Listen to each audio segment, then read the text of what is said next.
Et là, le champignon s'adresse à cette personne et lui dit: «Je ne suis pas ta pute, je ne suis pas ton nouveau doudou, je ne suis pas non plus ton produit de substitution ni ton nouvel alcool. Je suis bien autre chose et il serait temps que tu le réalises.» C'est l'histoire d'une personne qu'on a accompagnée dans un cadre et dans un pays où la législation le permet. Une femme d'une quarantaine d'années, en fait, qui venait pour traiter un rapport qu'elle avait à l'alcool, qu'elle estimait destructeur depuis 20 ans. Cette personne est venue assister à 4 cérémonies. La première cérémonie a été l'occasion pour elle de revisiter la lignée de femmes de laquelle elle était issue et de découvrir, de reconnaître et d'intégrer la violence qui avait été celle qui avait subi cette lignée et la façon dont l'alcool était venu alléger la souffrance de cette violence. La deuxième cérémonie, elle, avait davantage vocation à, en quelque sorte, réparer les blessures engendrées par cette violence, d'une façon symbolique, d'une façon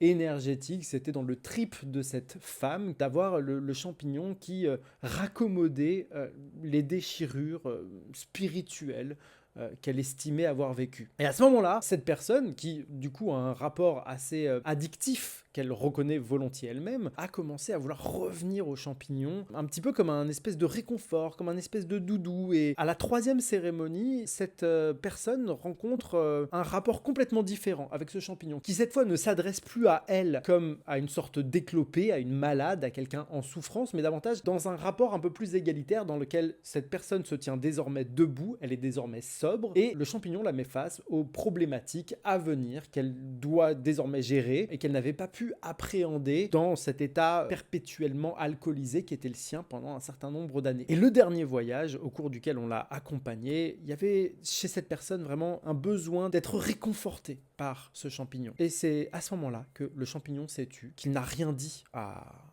cette personne au cours de son voyage, à l'exception du fait qu'il n'était pas un produit de substitution.